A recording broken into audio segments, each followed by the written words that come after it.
Hello everyone, welcome to my YouTube channel. तो आज हम बात करेंगे जो हमारे थिंकर हैं कार्ल मार्क्स, इनके बारे में, जो गरीबों के मसीहा कहे जाते हैं, दलितों के। इन्होंने दलितों के बारे में, गरीब वर्ग के बारे में दो वर्ग बांटे हैं इन्होंने।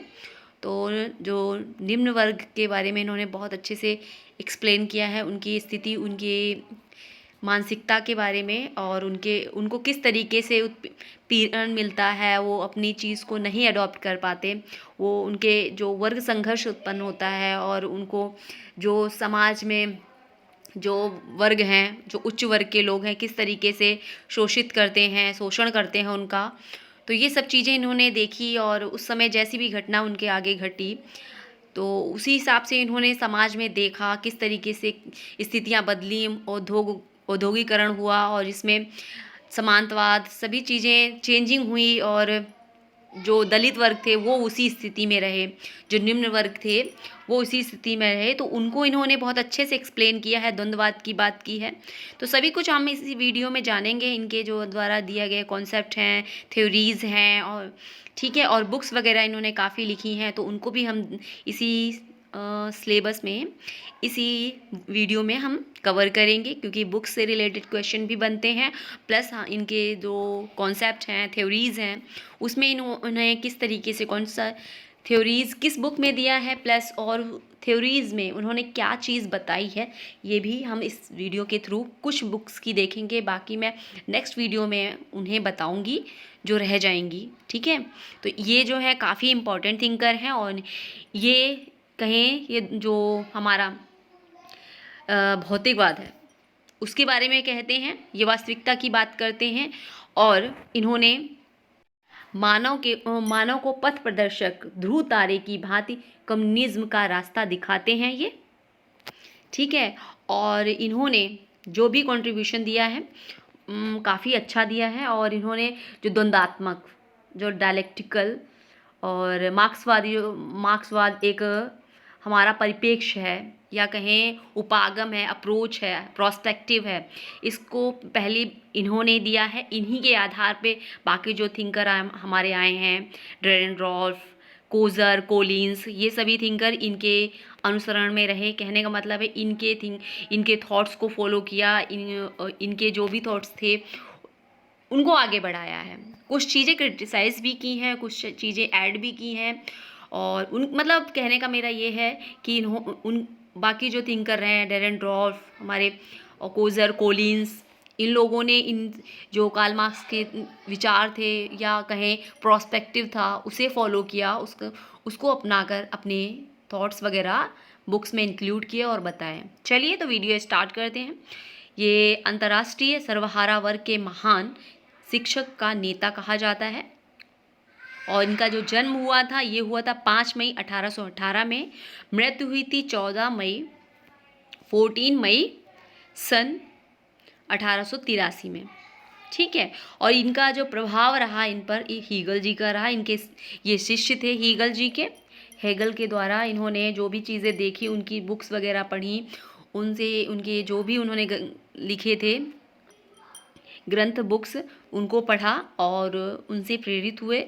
वैसे इनका जो थॉट था और हेगल का जो थॉट था, दोनों में काफ़ी मतलब विपरीत है, बिल्कुल विचारों में परिवर्तन है, लेकिन कहीं ना कहीं ये उनसे जुड़े हुए रहे, और उनकी चीज़ों को अपनाया है इन्होंने, उनके थॉट्स को अपनाया है, लेकिन कहीं ना कहीं इन्होंने उनके थॉट्स को क्रिटिसाइज़ करते हुए अपनी बात कही। तो वो भी हम देखेंगे आगे, चलिए देखते हैं, इसमें हम कवर करेंगे। यदि फर्स्ट टाइम हमारे चैनल को विजिट कर रहे हैं, देन सब्सक्राइब एंड शेयर, और अच्छी लगे तो लाइक और शेयर करना मत भूलिएगा, और ज़्यादा से ज़्यादा शेयर एंड सब्सक्राइब करिए। चलिए सपोर्ट करिए इस चैनल को, ताकि मैं अच्छी से अच्छी वीडियोस आपको प्रोवाइड करा सकूं, आपकी हेल्प कर सकूं। चलिए तो देखते हैं, इनके जो सिद्धांत हैं उनको भी देख लेते हैं थोड़ा सा। द्वंद्वात्मक भौतिकवाद का इन्होंने सिद्धांत दिया था, ठीक है। और ऐतिहासिक भौतिकवाद का सिद्धांत दिया है। अधिसंरचना, यहाँ पे अधिक लिख दिया है, ये थोड़ा सा अधिसंरचना है, ठीक है। अधिसंरचना है और अधोसंरचना है। और इस कॉन्सेप्ट को यदि आपको देखना है तो मैं इसमें नहीं बताऊंगी, ये कॉन्सेप्ट मैंने ऑलरेडी वीडियो बना रखी है, तो मैं उसका लिंक डिस्क्रिप्शन बॉक्स में मेंशन कर दूंगी, वहाँ से आप डायरेक्ट विजिट कर सकते हैं, ठीक है। और मार्क्सवादी सिद्धांत इनका रहा मार्क्सवादी सामाजिक परिवर्तन का सिद्धांत, अतिरिक्त मूल्य का सिद्धांत, सरप्लस वैल्यू की बात करते हैं, उसको भी हम देखेंगे, ठीक है। और ये जो कॉन्सेप्ट है सरप्लस वैल्यू, इसको हम नेक्स्ट वीडियो में देखेंगे, ठीक है। वर्ग और वर्ग संघर्ष का सिद्धांत, ये भी हम नेक्स्ट वीडियो में देखेंगे। वैसे ब्रीफली मैं इससे बता दूंगी, लेकिन जो अगली वीडियो मैं लेके आऊँगी स्पेशली इसी टॉपिक पे, उसमें मैं डिटेल में इनको समझाऊंगी। वैसे मैं इस वीडियो में भी आपको थोड़ा थोड़ा सा इसका ब्रीफली पॉइंट दे दूंगी, ठीक है। चलिए तो आगे देख लेते हैं। इनका जो बुक्स काफ़ी इम्पॉर्टेंट है, होली फैमिली इन्होंने बुक लिखी थी, ठीक है। होली फैमिली इनकी बुक है। मार्क्स और एंगल्स जो हैं दोनों ने मिलकर ये होली फैमिली बुक लिखी थी, जिसमें इन्होंने बताया था कि नए क्रांतिकारी भौतिक दर्शन का और सर्वहारा वर्ग की सैद्धांतिक विचारधारा का तत्व इसमें मौजूद है। उन्होंने इसमें सर्वहारा वर्ग और क्रांतिकारी भौतिक दर्शन का स्पष्ट उल्लेख इस बुक में द होली फैमिली में किया था। मार्क्स और एंजल्स ने जो कम्युनिस्ट मैनिफेस्टो जो घोषणा पत्र था, उसमें मार्क्स ने पहली बार सर्वहारा वर्ग के क्रांतिकारी सिद्धांतों को संक्षिप्त में व्याख्या की थी, उसे बताया था। और ये जो हमारा कम्युनिस्ट मैनिफेस्टो जो है, ये ग्रंथ, ये इसमें इन्होंने इसको कहा जाता है अमर रचना। कम्युनिस्ट मैनिफेस्टो को अमर रचना कहा जाता है, ठीक है। ये भी आपको याद रखनी है। अमर रचना इनकी कार्ल मार्क्स की कौन है, तो कम्युनिस्ट मैनिफेस्टो, जो एंगल्स और मार्क्स ने दोनों ने साथ मिलकर लिखी थी। कार्ल मार्क्स के ने जो ये पॉवर्टी ऑफ फिलॉसफी जो बुक लिखी थी 1845 में, ठीक है, 1845 में बुक लिखी थी। और जैसे हिंदी में दर्शन की दरिद्रता कहा जाता है, मार्क्स द्वारा लिखी गई है। इसमें इन्होंने द्वंद्वात्मक और ऐतिहासिक भौतिकवाद की बुनियादी सूत्र दिए थे, जिसमें इन्होंने द्वंद्वात्मक और ऐतिहासिक भौतिकवाद के जो सूत्र दिए थे। मार्क्स ने कहा कि पूंजीवाद जो समाज है वो गरीबी की ओर संकट का जो स्थिति है वो हमेशा बनी रहेगी। जो शोषण करने की स्थिति है, गरीबी की स्थिति, वो हमेशा बनी रहेगी और उन्हें तभी दूर किया जा सकता है जब इसमें क्या होना चाहिए, पूंजीवाद उत्पादन प्रणाली ही हटा दी जाए। मतलब इसमें जो ये जो पूंजीवाद की जो व्यवस्था चल रही है, इसको बराबर कर दिया जाए, उत्पादन प्रणाली हटा दी जाए और सभी कुछ बराबर हो जाए, तो ये शोषण जैसी चीज़ ये हट जाएगी, ऐसा इन्होंने कहा। आगे देखते हैं। ये जो इन्होंने दास कैपिटल एक बुक लिखी थी, और उसमें भी देख लेते हैं। तो दास कैपिटल जो बुक लिखी थी इन्होंने 1897 में। इसका खंड जो प्रकाशित हुए थे, 3 खंड में ये प्रकाशित हुई थी। एक खंड इनके जीवन के मतलब जब ये जीवित थे तब प्रकाशित हो गया था, लेकिन दूसरा और तीसरा खंड जो रहा इनका, ये क्रमशः 1885 1885 में और 1885 से ये 2000 मेंशन हो गया है, ठीक है। तो 94 में प्रकाशित हुई, ठीक है। और इस तरीके से इसको जो प्रकाशित करवाया था, ये जो हमारे एंजल्स थी उन्होंने प्रकाशित करवाया था ग्रंथों को, ठीक है। और इन्होंने जो प्रकाशन, और लेनिन इस बात में कहते हैं, उन्होंने जब ये ग्रंथ प्रकाशित हुआ तो लेनिन नामक जो वैज्ञानिक जो हमारे समाजशास्त्री थे, उन्होंने कहा यह ग्रंथ ही वह मुख्य और बुनियादी रचना है जिसमें वैज्ञानिक समाजवाद की व्याख्या की गई है, ऐसा इन्होंने कहा। और स्टेने पनोवा जो एक वैज्ञानिक थे, उन्होंने मार्क्स की एक महान रचना पूंजीवादी गुलामी के विद्रोह सर्वहारा के वर्ग संघर्ष में उनका एक शक्तिशाली सैद्धांतिक अस्त्र है। इन सभी गुणों के कारण ही कैपिटल जो बुक है को समाजवादियों का बाइबल कहा जाता है। जो थिंकर थे स्टेपानोवा ने ये बात कही। आगे देख लेते हैं। और हेगल हेगल का द्वंद्वात्मक भौतिकवाद और मार्क्स का द्वंद्वात्मक भौतिकवाद, दोनों में क्या अंतर है? दोनों ने द्वंद्वात्मक भौतिकवाद के बारे में बात की है, क्योंकि गुरु तो थे ही, इन्हीं को इन्होंने फॉलो किया, लेकिन इन्होंने क्रिटिसाइज़ किया, उनके उनके जो सिद्धांत है उसको फॉलो तो किया, उनकी बात को तो मानी, लेकिन उन्होंने ये जो हमारे हेगल थे ये विचारों को महत्व देते थे, विचार ही सब कुछ है। लेकिन मार्क्स ने भौतिक चीज़ों को महत्व दिया, भौतिक ज़रूरतों को, भौतिक वस्तुओं को। देखिए, चलिए देखते हैं क्या कहा इन्होंने। इन्होंने भौतिकवाद का जो अर्थ होता है, पहले हम अर्थ समझ लें, द्वंद्ववाद का क्या अर्थ होता है।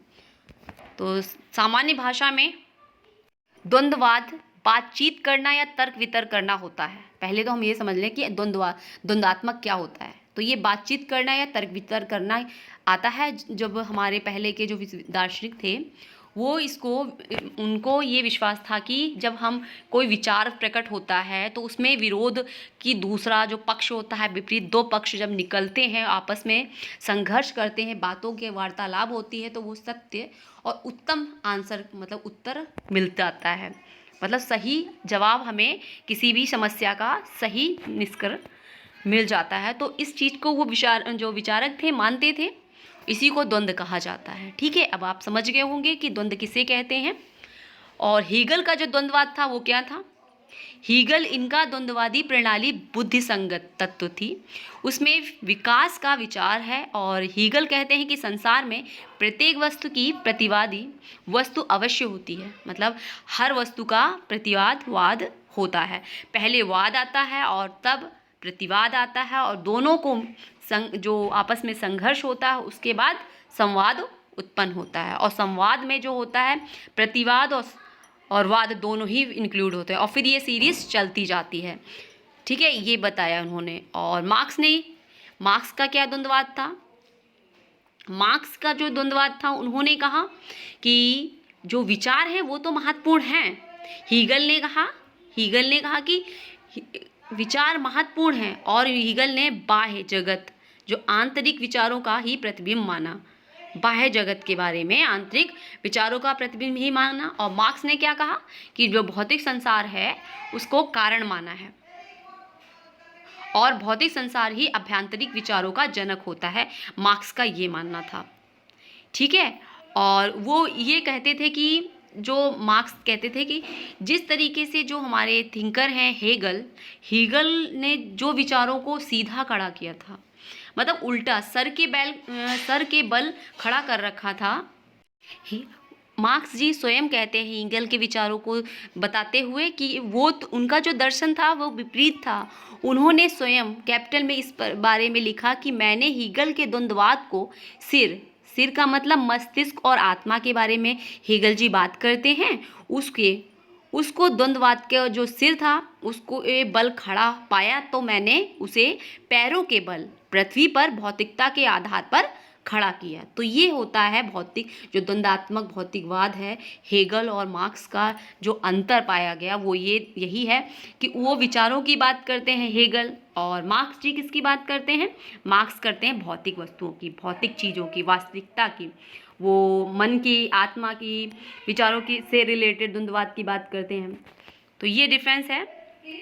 और आगे जैसे कि मैंने बताया आपको जो कॉन्सेप्ट रह जाएंगे वो मैं अगली वीडियो में 1 बाय 1, क्योंकि वो काफ़ी डीप और अंडरस्टैंडिंग वाले हैं और उनको अच्छे से समझना बहुत ज़रूरी है। ठीक है, तो मैं अगली वीडियो में 1 बाय 1 उन्हें भी कवर करूँगी। तो आगे देख लेते हैं कि बुक्स वगैरह क्या हैं जो बहुत ही इंपॉर्टेंट है एग्ज़ाम के पॉइंट ऑफ व्यू से। तो दास कैपिटल जो बुक है अभी हमने देखी 1867 में लिखी थी इन्होंने। कम्युनिस्ट मैनिफेस्टो 1848 में लिखी है। इकोनॉमिक्स एंड फिलॉसफी मैन्युस्क्रिप्ट ये बुक लिखी है 1844 में। द होली फैमिली 1845 में लिखी है। और पावर्टी ऑफ, यहाँ पे ये गलत लिखा हुआ है, पार्टी लिखा हुआ है। द प्योरिटी ऑफ फिलॉसफी 1847 में लिखी है।